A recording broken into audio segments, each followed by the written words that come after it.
Salut à tous, on se retrouve aujourd'hui pour parler du FC Barcelone en ce dimanche 4 mai et on commence tout d'abord avec une grosse info concernant le Spotify Camp Nou, donc le stade bien sûr du Barça actuellement en rénovation et le Barça prévoit de revenir et d'inaugurer le Spotify Camp Nou en septembre prochain. Bon, de base l'équipe devait revenir en décembre 2024, bon ça n'a pas pu se faire, ça a été repoussé à chaque fois, un coup en février, un coup en avril, un coup en mai, ça n'a jamais été le cas, donc maintenant ça sera en septembre bien sûr que l'équipe reviendra jouer bien sûr dans cette enceinte. N'oubliez pas que le stade sera fini à 100% fin d'année 2026, donc l'année prochaine.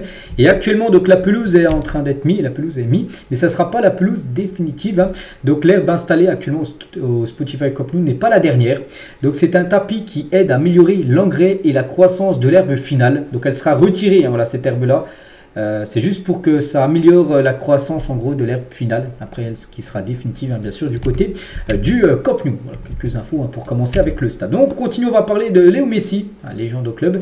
Et Léo Messi ne veut actuellement rien avoir à faire avec Barcelone, pas même un match hommage, parce que souvent on avait entendu que quand le stade sera fini, il y aura un match hommage à Léo Messi par rapport à la carrière qu'il a eue, parce que c'est vrai qu'il est parti du jour au lendemain au PSG, donc on a toujours entendu parler d'un match, un jubilé, voilà. Donc pour l'instant lui il veut rien avoir à faire avec le Barça. Pourquoi? Parce qu'il est en relation très froide avec Laporta, le président, donc sa relation avec le club est très froide. C'est pourquoi il évite de parler du club dans les médias, il parle très peu de Barcelone, voilà, surtout parce qu'il y a Laporta où voilà, ils s'entendent pas super bien les deux. On va parler de Hansi Flick, donc on sait là depuis quelques jours quand Flick va prolonger avec le Barça. Normalement, ça devrait être fin de saison, quand la fin de saison sera faite. Donc là, il pensera bien sûr à la prolongation d'une saison supplémentaire. Donc l'accord de renouvellement de Flick a été finalisé. Seuls quelques détails restent. Donc il ne signera qu'un an. Donc il a un contrat jusqu'en 2026. Donc il va signer jusqu'en 2027 sans option supplémentaire, ce qui signifie que le Barça sécurisera son contrat jusqu'en 2027. Voilà. Puis après, bien sûr, s'il continue à faire du bon taf, il pourra après, pourquoi pas, prolonger d'une année supplémentaire dans le futur. Et concernant, Victor Valdés, ancien gardien du Barça, il parle d'Hansi Flick, voilà ce qu'il a amené au Barça. Il a dit le Barça est une équipe qui a montré une puissance offensive qui n'a pas été vue depuis des années, des décennies je dirais. Pour moi c'est une fierté car il y a un entraîneur qui a imposé un nouveau style et une nouvelle façon de gérer le groupe. Donc là il mentionne bien sûr Hansi Flick, il dit que voilà, comment on joue le Barça avec tous les buts marqués, on n'a pas vu ça depuis pas mal d'années, pas mal même de décennies du côté du club. Et c'est vrai que tout ça c'est grâce tout simplement au coach allemand Hansi Flick. On va parler cette fois-ci d'Araujo, un niveau mercato. Araujo pas sûr qu'il reste. Donc le Bayern Munich surveille de près Ronald Araujo. Donc les Allemands se sont renseignés sur la situation du joueur du Barça. Le club bavarois s'est recruté un défenseur central cet été parce qu'ils vont certainement vendre Kim Min-jae, un défenseur sud-coréen. Il faut trouver son remplaçant et mise sur Araujo. Déjà dans le passé, je me souviens que le Bayern voulait Araujo. Bon, ça n'a pas pu se faire. Ça pourrait se faire l'été prochain. Donc après, ça pourrait monter aux alentours des 60-70 millions d'euros le transfert. Donc affaire à suivre. Surtout que c'est plus un titulaire indiscutable bien sûr du côté du club. Dans le sens des arrivées, Alex Grimaldo c'est une option. Donc le Barça s'intéresse au joueur du Bayer Leverkusen. Une offre de 30 à 40 millions d'euros pourrait convaincre Leverkusen de le libérer. Voilà lors du prochain mercato. On va parler aussi de Clément Lenglet. N'oubliez pas que ce joueur appartient au Barça. Il est prêté oui à l'Atlético, mais c'est le Barça qui a ses droits. Et le Barça demande 10 millions d'euros pour Clément Lenglet cet été, mais ce montant n'est pas réaliste. L'Atlético devrait le signer pour une somme très modique, presque gratuitement. L'Atlético souhaiterait l'avoir, mais le Barça demande 10, ils n'auront jamais 10 millions d'euros le Barça. L'Atlético ne payera jamais cette somme-là. Ils vont peut-être payer, mais voilà, presque pas non plus gratuitement, parce qu'il a encore un contrat d'un an jusqu'en 2026, mais peut-être paieront 1 ou 2 millions d'euros. Alors que le Barça en demande bien sûr 10 pour lâcher Clément Lenglet. Mais bon, le Barça préfère le vendre de 1 ou 2 millions d'euros qu'il revienne au club et qu'il ne joue pas et que le Barça bien sûr paye son salaire. Concernant Christensen, lui aussi en fin de contrat l'année prochaine. Donc Christensen a l'intention de rester au Barça pour la saison à venir et de terminer son contrat. Il va peut-être de partir libre l'année suivante. Il espère bientôt parler de son avenir avec Flick et Deco. Bon, lui il a vécu une saison, on l'a pas vu. Bon, il a été blessé malheureusement. Sinon il aurait pu être utile bien sûr pour pas mal de matchs dans les rotations, tout ça quand l'équipe enchaînait tous les 2-3 jours une rencontre. Mais voilà, lui, il a l'intention de rester et de finir son contrat du côté du club. On va parler de Chesney. Donc le vendredi, donc là on revient sur la finale de la Coupe du Roi. C'était bien sûr la semaine dernière. Et le vendredi, donc la veille du match qui s'est joué samedi soir. Donc là, il y a déjà 9 jours, enfin 8 jours maintenant. Donc il y avait un barbier dans notre hôtel pour tous les joueurs qui voulaient changer de coiffure avant cette finale. J'ai essayé de convaincre Lamine Yamal de se raser tous les cheveux, mais il n'a pas voulu m'écouter. Donc Lamine Yamal plutôt, vu qu'il y avait un barbier, un coiffeur, il a plutôt demandé ce coiffeur de lui faire teinture blonde, c'est pour ça qu'il a été blond. Mais Szczesny avait demandé à Lamine Yamal de tout couper ses cheveux, qui soient boule à Z. Bon, bien sûr, Lamine Yamal a refusé la demande de Szczesny. En parlant de Lamine Yamal, on va parler de son père, Mounir Nazraoui.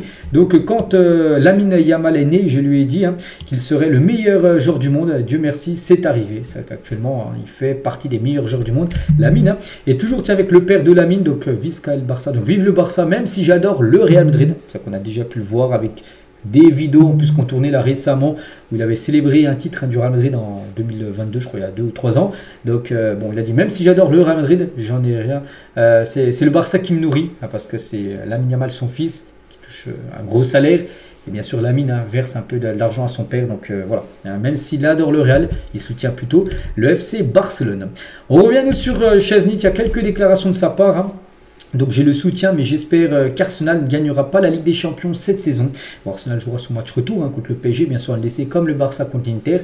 Mais voilà, parce que ça se peut que ça se fasse un Barça-Arsenal. Il avait joué Arsenal dans le passé, donc il ne veut pas que Arsenal, bien sûr, gagne la Ligue des Champions. Il parle aussi de sa dépendance à fumer, parce qu'il fume. Toujours fumer. S'il vous plaît, ne faites pas la même chose que moi, ne fumez pas. J'ai perdu la bataille quand j'étais jeune. Il a commencé à fumer, il n'a jamais réussi à s'arrêter. Donc cela a créé une habitude très négative pour moi et je le sais, je ne peux tout simplement pas arrêter. Voilà, vous savez, donc il n'arrive pas. Il a déjà essayé plein de fois d'arrêter. Enfin, c'est ce qu'il dit, il a déjà essayé, il n'arrive pas. Donc oui, évitez ne fumez pas. Il y a des aspects du jeu où je pense que je peux être un bon exemple pour mes jeunes coéquipiers. Voilà. Toujours avec Szczesny, donc être du côté d'Arsenal, c'est une souffrance constante.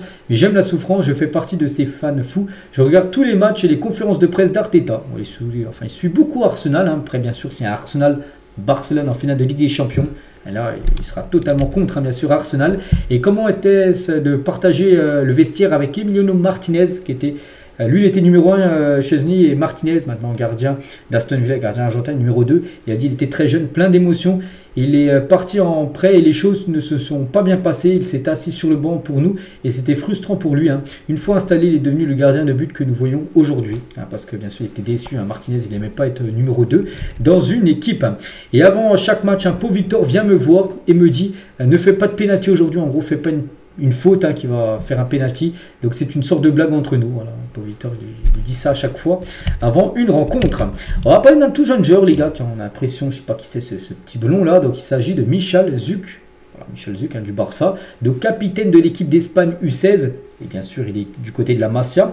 Donc attire l'attention en Pologne. Donc né à Blan, de parents polonais, Zuc brille en tant que milieu de terrain polyvalent. Les médias polonais se demandent s'il choisira l'Espagne ou la Pologne pour sa future carrière internationale. Voilà, c'est un crack. C'est encore une pépite de la Masia.